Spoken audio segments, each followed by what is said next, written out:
Hello everyone, welcome back to another episode of Al's Tabletop. Hexbane's Hunters for the Warhammer Underworlds deck-based skirmish game by Games Workshop are some of the coolest minis to date. They have a ton of character and are super fun to paint. Now, for my hunters, I used mostly contrast paints on a basic black and white zenithal, Militarum green for the Big Axe Boys shirt to start. Now, I should note that I actually loved the official color scheme for these minis already, so this is me mostly riffing on what has already been established.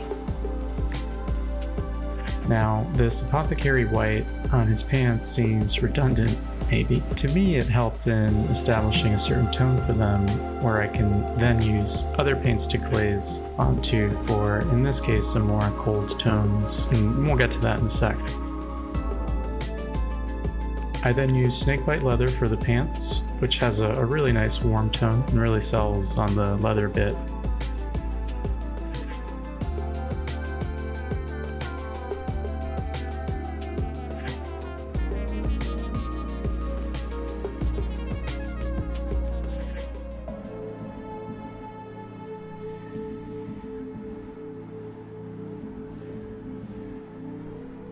I thought the green was a bit weak, so I go in again for a second pass.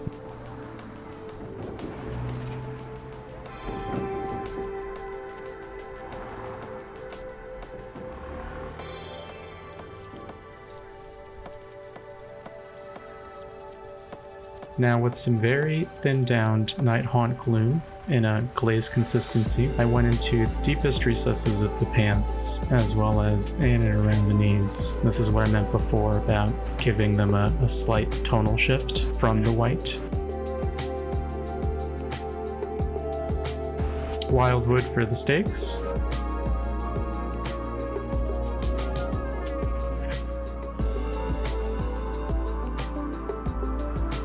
And for virtually every other piece of wood, from the handles to even his satchel bag thing.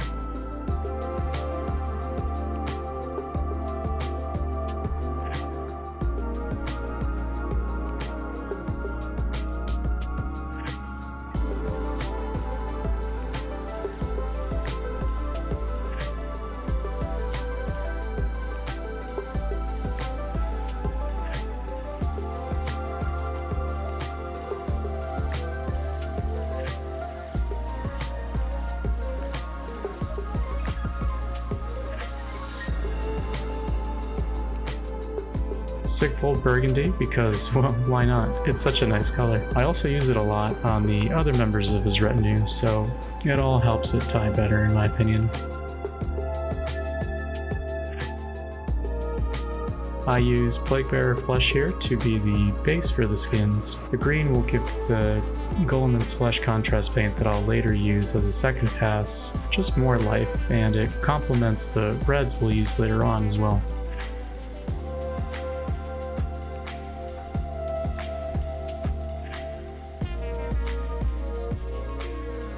Black Templar for the boots.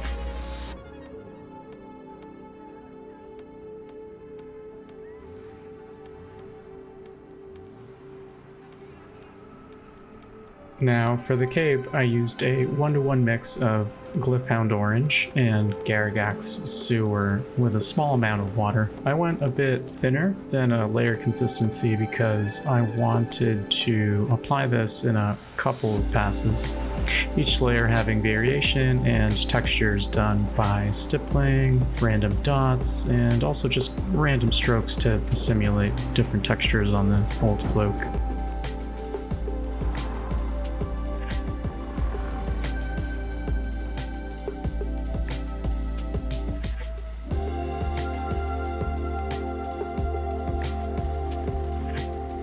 I then go in with snakebite leather again for his gloves and other bits around the model. Gloom for his shirt and pants.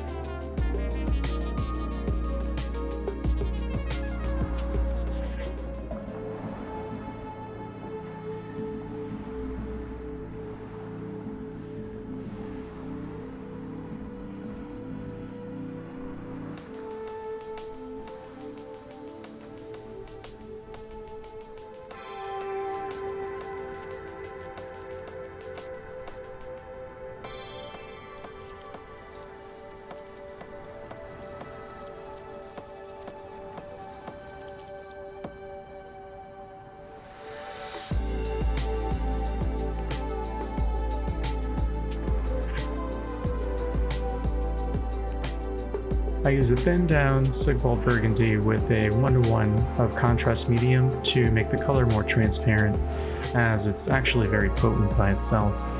The idea being that we will use several layers to build up the texture and color. Now, you're probably noticing a trend with Nighthawk Gloom. I'm using it on all of the minis to better tie them all in to each other, and I'm also a tiny bit lazy. Please forgive me.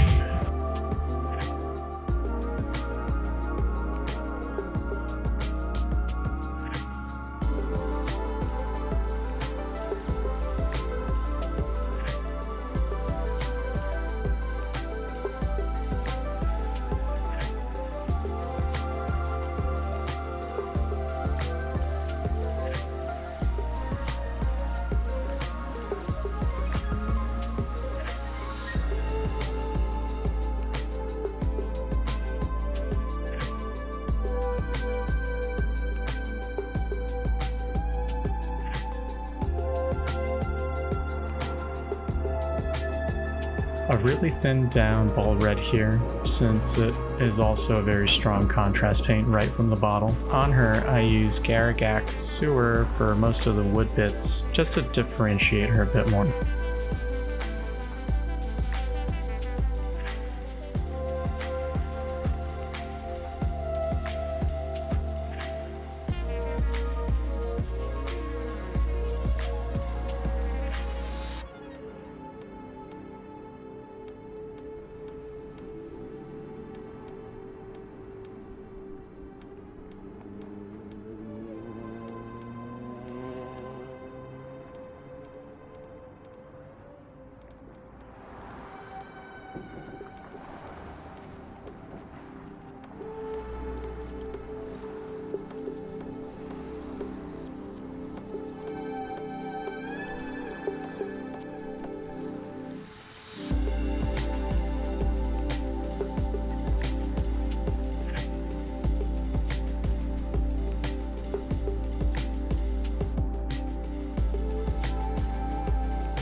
Gulliman's Flesh for the skins, and the Great Undercoat, again giving the face a very rich tone.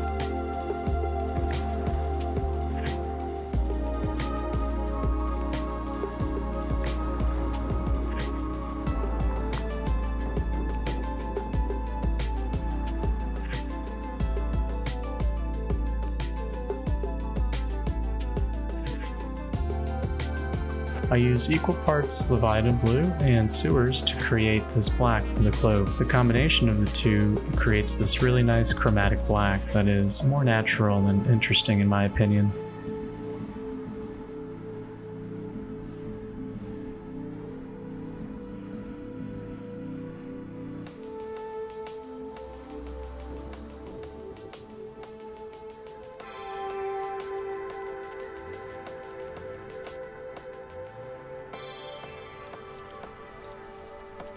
We then stipple some sewer onto random parts, just to try and create more movement, again to sell this old ragtag cloak idea.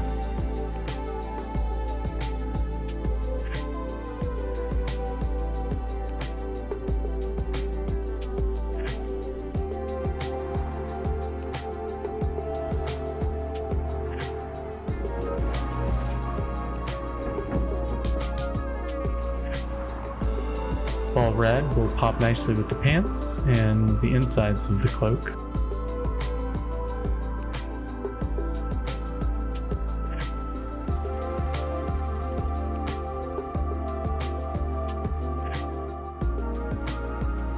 Wildwood for the leather bag.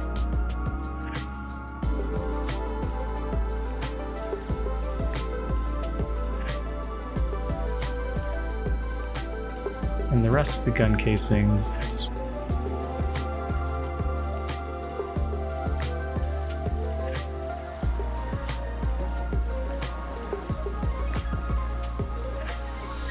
I then used the same mix I made of the Leviathan Blue and Sewers for the main tones on one of the dogs. I had a bit left over, so why waste it? Now, this wasn't my original intention, but that's okay. Sometimes you just gotta go with your gut on stuff.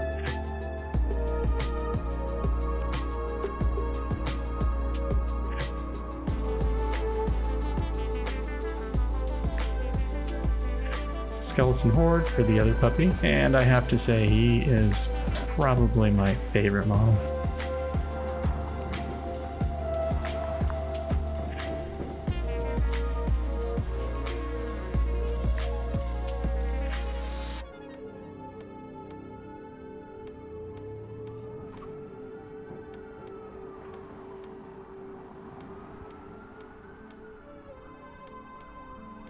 Black Templar for the holsters.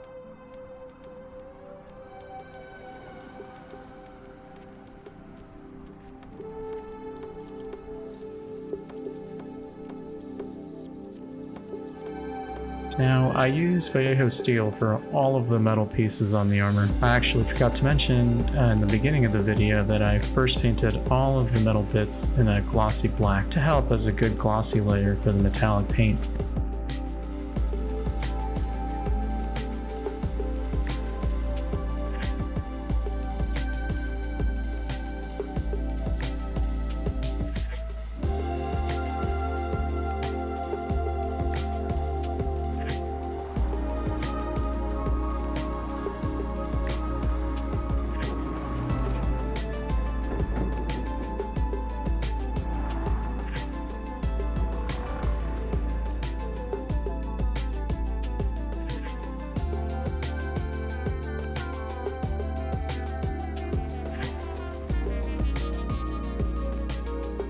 And with that, these guys are ready for the tabletop.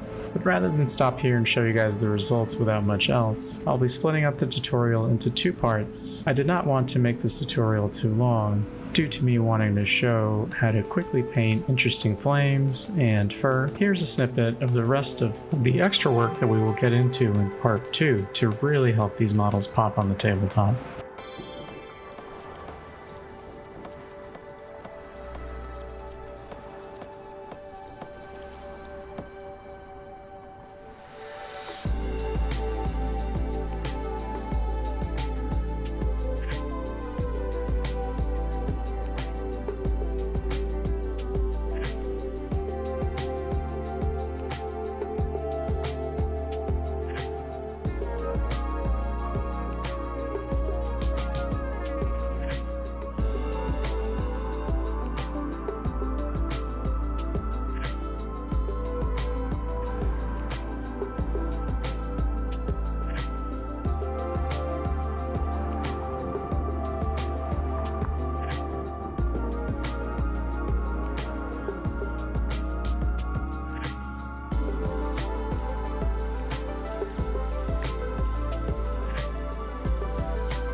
Thank you so much for taking the time to watch this tutorial, and if you like what you saw, please consider like and subscribing. Be well and take good care of yourselves.